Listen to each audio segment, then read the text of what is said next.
future is not set in stone. The future is determined by the free will of the people, and ultimately that future will dictate the malleability of the past, as eventually we all come full circle as to where we go, who we were, and where we are now. Our own free will is mankind's greatest gift.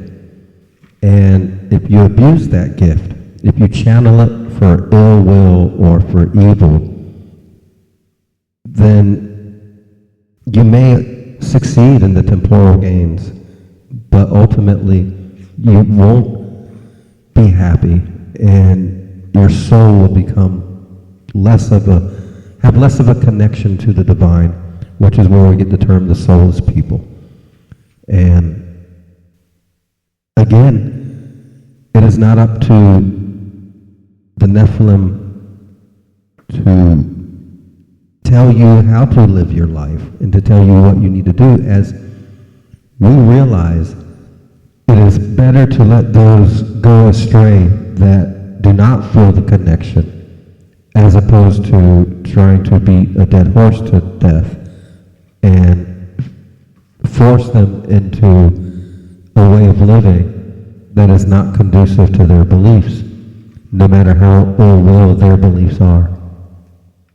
This is one of the prices we all pay so that we can all share in having free will, as again, that is the greatest gift to mankind. I will reiterate, like I stated earlier, that might be one of the misconceptions and misconstruencies as to when people think of that term slavery or indentured servant, but although that's a modern term, but going back to the earliest of early days of slavery and how those peoples could not exercise the amount of free will due to a lack of any conscious knowledge about the surroundings or how to live or how to do anything. Those means of becoming the societies that we are today had to develop over time. And in order to develop that, we initially had to put systems in place to teach all of mankind. And we learned through those teachings that immorality was always going to persist, and we had to allow those souls to become who they are going to be. But that doesn't mean we need to accept them, and it doesn't mean it's the way that we would do things or the preferred method of doing things, as morality still dictates. But this is why I stated earlier that the return of the divine to the incarnate had such a hard and long, arduous time to come back to deliver this message to you now. And I will imagine, I don't know how many years it will be before I am able to come back and deliver the next message to set the course correct again with the peoples of that era, as we understand that these things that we do and set in motion will always be misconstrued by someone, or abused by someone else, or taken advantage of by someone, or hijacked by someone. And therefore we must always be vigilant of what and who we truly are, and ride that vigilance through morality so that we can have peace and harmony amongst all of us, the one species, humans. There's only one race, humans. And humanity is eternal if we choose it to be. That is the promise that was given originally, that eternal promise of eternal life. And we can destroy that if we don't truly work together and see the bigger picture, how all of us are the one working towards the singularity. And that singularity needs to be guided by morality, or else we will enter back into what is called chaos. And within that chaos, there will be nothing but loss and searching and emptiness and it's just not a good place to be, whether you're a soul, a person. It just doesn't make sense to go down a path that will lead mankind eternally to hell and damnation when the goal is to lead mankind to the eternal heaven and the promised heaven that we know we can have, heaven on earth, as if it was heaven. And that's the whole point I've been trying to make. The Earth star was sent out into the heaven, allocated a body, and transformed that body so that mankind could live upon it, prosper upon it, thrive upon it, create more life upon it, create more abundance upon it, create the living heaven here on the earth that you call home. When we all work towards that singularity, our souls will be fulfilled, our lives will be fulfilled, we will be a happier people because we all know from whence we came and where we're headed and how it will all circle back, as we will always be the us we have always been. The difference will be, hopefully, more people will be able to accept and bring in the divine, and with that, the power greater to transmute the future to what we truly want it to be, as opposed to letting the future transmute itself into a living hell for all of us. We need to manifest the future for our own destiny, and as I keep stating, our future becomes literally our past. And that's a vicious cycle that's going to reoccur over and over and over again. So it is up to us in our ways to either teach humanity and mankind, whether it be the future humanity or the past humanity, how to create a better self-journey so that we can self-realize our divine spark, our divine inspiration, our divine motive, our divine purpose, and fully feel like we belong to a society, to a civilization that is serving a bigger and higher power meant for all of us. And that higher and bigger power ultimately is all of us, but it's the all of us throughout all of time. So that those in the distant future will be talking about you as the giants that they are walking upon, the way we talk about the giants that we walk upon. And that self-fulfilling prophecy can happen. The prophecy of mankind fulfilling itself to its highest order. My mortal sheddings have been scattered throughout all time itself, and the only legacy I choose to leave behind, or I hope to leave behind, for those that may be able to interpret the message correctly, is to forget my name. Forget the individual that gave you the message, as if I wholly doubt, sincerely doubt, that you know your mailman's name. The mailman that brings your mail to you every day and delivers the most important information to you and your family. That is how I choose to leave the legacy. That the name of the individual that brought the message, that brought the prophecies, is not important, but the message itself is what is to be immortalized and become important. And if anyone's going to create any sort of idolization, that the idolization go to the meaning of the text and the sentiment behind the context of that meaning, as opposed to the attributes of the person delivering it. As again, I doubt you know the name of your own mailman.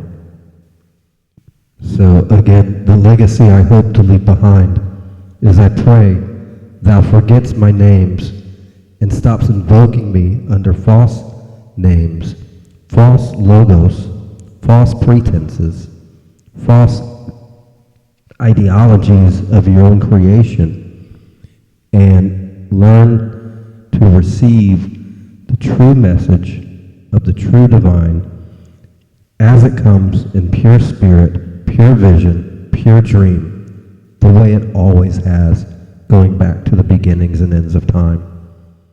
And not be so quick to dismiss those new thoughts and ideas coming from the peoples of the day, trying to interpret in their own way what this all means and how it relates to them, their soul, their life, and how they conduct themselves in a real, tangible, incarnate world. But most importantly, how will it relate to you directly and how you conduct yourself in this new, tangible, mirror image of yourself world that you now find yourself in, knowing what you now know? How much of that divine spirit will you allow to enter into your thoughts and processes, as opposed to rebutting it and refusing it? How much morality will you accept as the true way of law? This is why people with morals don't really need laws, but immoral peoples have to be bound by the laws.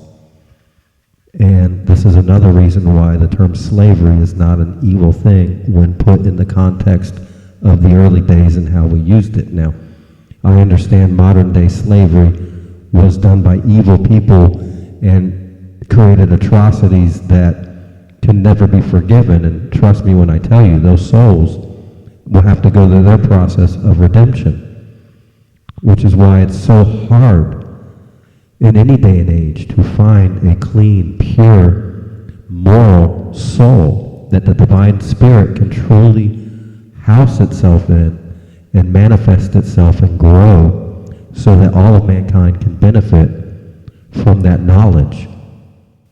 If all of the entirety of mankind is immoral and therefore just rejects it out of the fact that the soul cannot enter because it is repulsed by it, then mankind will never flourish and come to pass the beings that they truly are designed to be. A spirit of light creating heaven on earth and living in that heaven for eternity. My message to all the religions in the world throughout all the ages is please find the common grounds. Disregard the false ideologies and the false writings within your own teachings.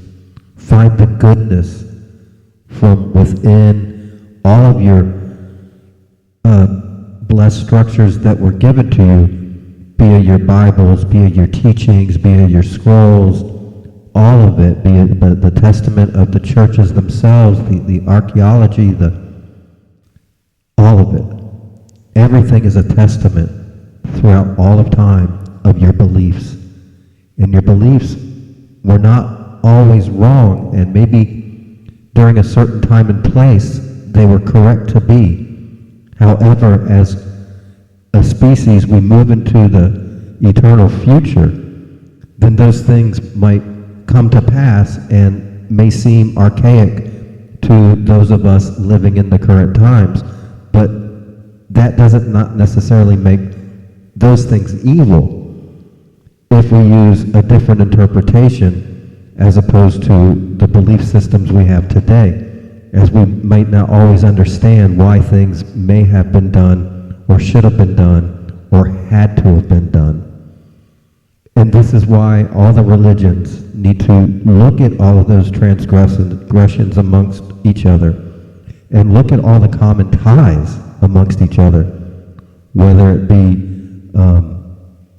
your ties to the land, your ties to your theology, your ties to your own belief system of the divine, your ties to reality itself. We must all come together and share all of that for the better good of all of us, or we will all suffer because of it. And I understand that everyone wants theirs to be the ultimate supreme system, but let's face facts. There is no one ultimate supreme thing ever, unless we're talking about the divine God itself. And when it comes to that, that spirit will always be the spirit up in heaven. The manifestations here on earth will always be subject to some sort of flaw, as this is the place of the fallen angels, us. And we are here to seek our redemptions and to turn this living purgatory hell into the heaven on earth.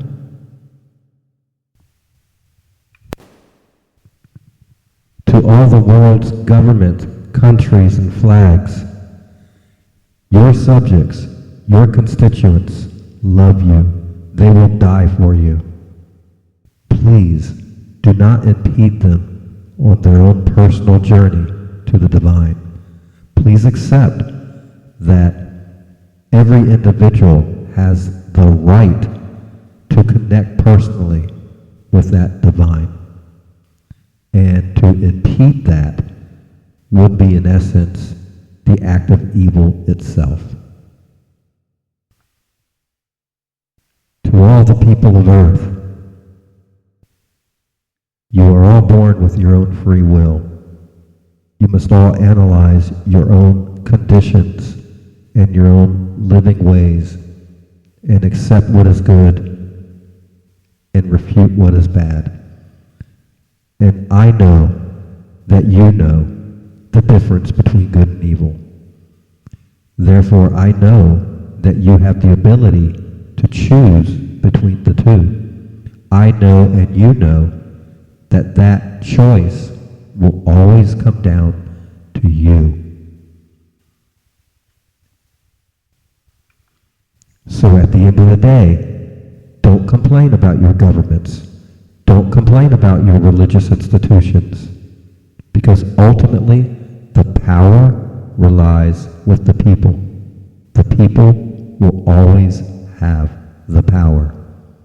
Now, how you wield that power is always going to be up to you, as a double-edged sword can always be used for good or for evil.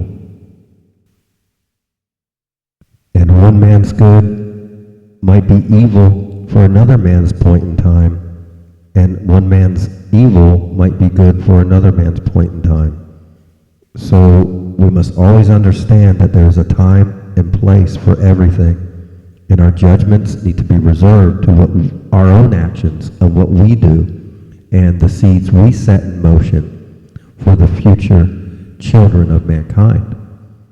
We don't need to be psychoanalyzing things that we do not understand about the past because we misconstrued the terminology and meaning of the words themselves.